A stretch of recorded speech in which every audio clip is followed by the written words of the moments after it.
Hello, welcome back. I hope you're all doing well. This is one of my drawings for Inktober.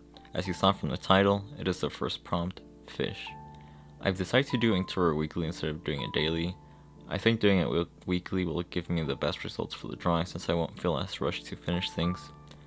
I had originally said I was going to make my Inktober video at the beginning of November, but I believe it'll be a lot better if I just make each drawing its own video.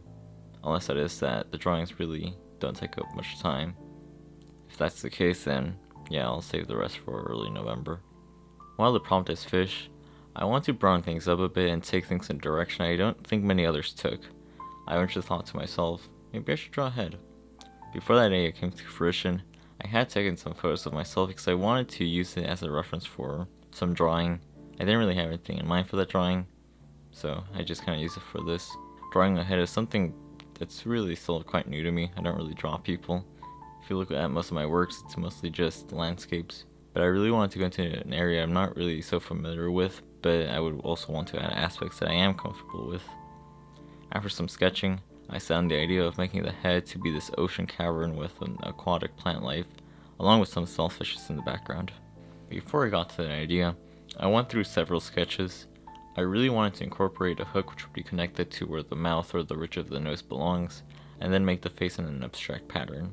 Through all my sketches, there's a bit of a swirl which came from where the hook would be, and it would form at the top of the head. The part kinda looks like a lobster to me. I'm not sure what it would look like to you. The plant life looking like a part of the hair was also a complete accident. I didn't even think of adding something that resembled hair. Then that spread to be a bit of a goatee. I then wanted to do more things that would make it look like a face. When I was playing the idea of having a hook or an anchor, because I did end up scrapping it, I made it look a bit like a nose. You can also see that there are bubbles in the drawing which would have represented the left side of the eye.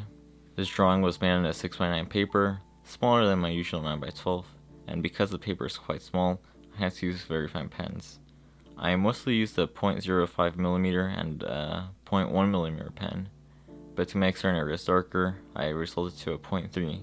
Since this is my first time really doing something aquatic themed, I struggled a bit with the vegetation. I somewhat knew what I wanted to do, but not really. When I did make the vegetation, I was thinking of those plants that the clownfish hide in. I also made those tube-like things on the top of the head.